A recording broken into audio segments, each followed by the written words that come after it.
In the book Becoming Bread, early on, Gunilla Norris offers this poem called At the Threshold. Stand at the kitchen door with me. Honor the heart of transformation.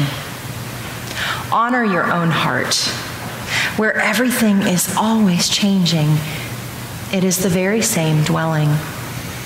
Pause at the door. Your heart needs this. My heart needs this time for recognition, or it will go astray. It will forget to reach for its real joy, its true becoming. Pause at the door. This is good and necessary, for this room is every room. The world lives here. Pausing each day helps us know nothing is outside of us. Honor the heart that can feel the joy and the terror of the world in you and in me. Only what is truly human can walk this path, walk through, and be constant. Bow to that heart. Hold my hand. I need you for courage. We become who we are together, each needing the other. Alone is a myth. The path leads through this door. I cannot go to the kitchen without you. Let us enter together. As we prepare for the word preached, would you join with me your hearts and minds in prayer? Oh God, may the words of my mouth and the meditations of each of our hearts be found acceptable in your sight, for you are our rock and our Redeemer. Amen. I had a particular temptation story that I was going to tell you today. I have plenty to choose from in my own life. But then this thing happened yesterday on the plane, and it was just too good not to share. I get on the plane to come home from the continuing education event that I did at Princeton for the past couple of days. And the person sitting next to me on the plane is wearing a mask. I still have a cough from when I had bronchitis a couple of weeks ago. I don't know if she's being preventative or paranoid, but the last thing that I want to do is make my seatmate mad for these few hours of a flight. So I put in a cough drop, and every time I cough, I do so in the crook of my elbow.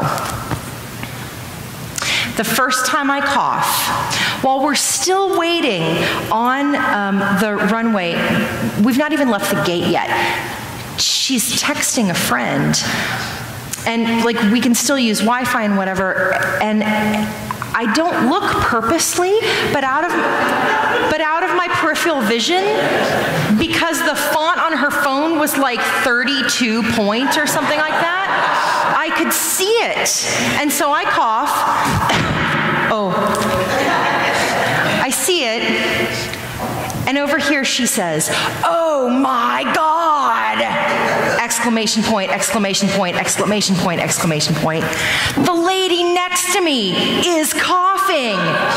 And then she hits the GIF button, and she chooses a GIF of like a person who's like, and she sends it to her friend. And then the friend sends back a GIF where there's a cartoon, and the words coronavirus literally come out of the person's mouth. And then she sends back another GIF, I think it's from Friends, of Monica coughing. And then she's over there talking all this smack about me on her phone in 32 points in text. And it makes me want to cough more. Because I'm not always a good human. And sometimes, especially whenever people are making fun of me, I'm like, really? Because I can totally make you feel even more paranoid and annoyed as you are. But I I'm sitting there and I'm like, well, I mean, I am preaching about temptation tomorrow in my congregation, so maybe I ought to resist temptation. Okay, get away from me, Satan. I will not, like, literally cough on her. So, it's time for beverage service at midway through the flight. And our flight attendant, this tall man with mustache, is being really like flirty and nice with everybody, and he's great. And when he gets to us, he's standing here. The lady with the mask is here. He asks me what I want. I order my ginger ale and cookies. And then she takes down her mask and says, I would like Sprite and do you have pretzels? And I coughed. And she put up her mask right away. And he said, yeah, I've got pretzels, but you gotta give me a minute, okay? I'll be back, okay, I'll be back. So he leaves. About 5 minutes, he comes back. He's standing here, and he says to her, okay, are you ready? I have your pretzels. And she says through her mask, yes.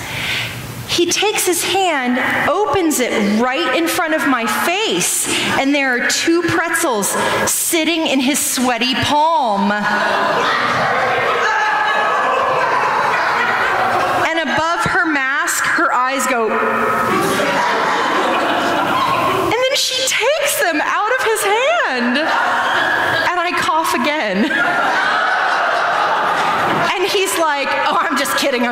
And then he pulls packets of pretzels out of his apron and hands them to her. And I'm like, in my head, I cannot believe you just sent your friend all of these gifts about Plague Lady who's sitting next to you, but you took the pretzels out of his sweaty palm.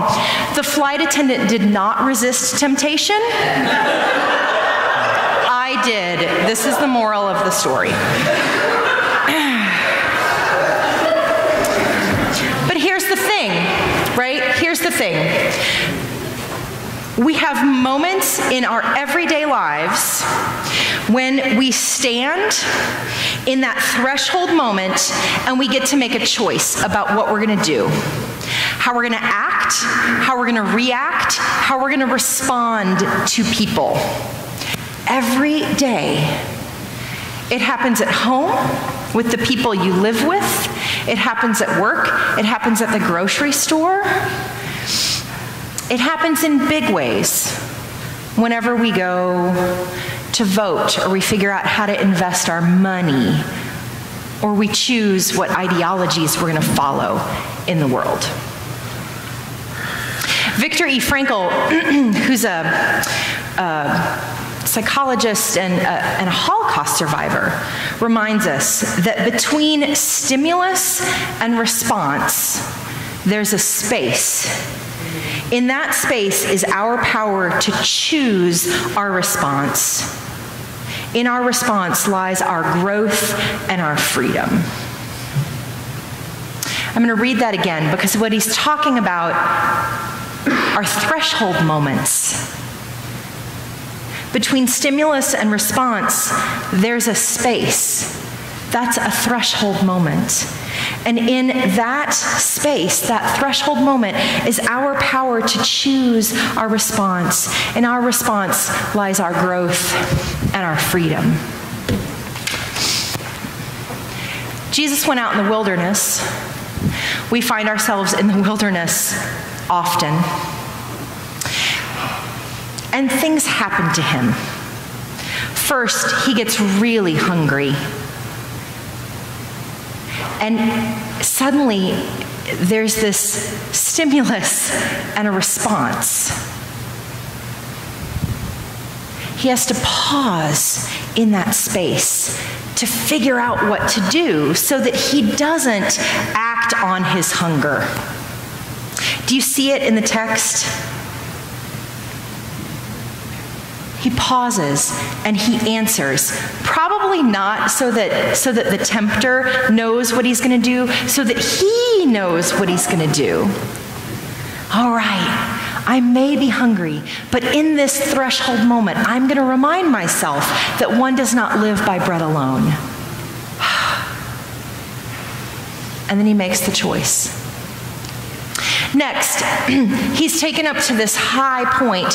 It doesn't name the emotion that he has here, but I think we can safely assume that he's afraid.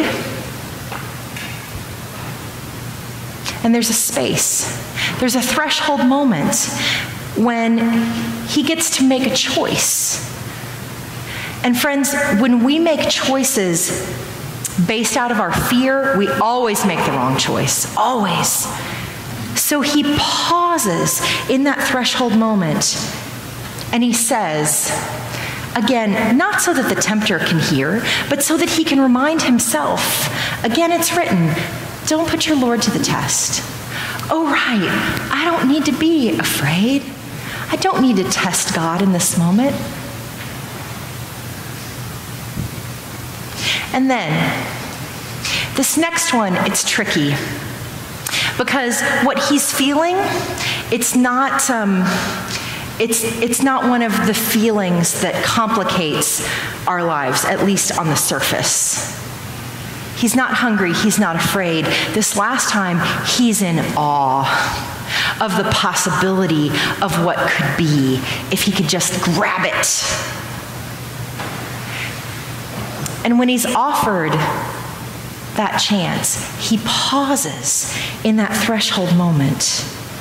Oh, right, he needs to say. Oh, right, get away, temptation. Worship God alone.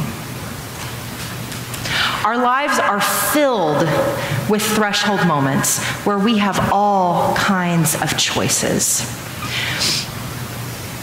What I want to invite all of us to do in these days in which we live is to practice that sacred pause where we have the presence of mind enough to stop and remind ourselves who and whose we are.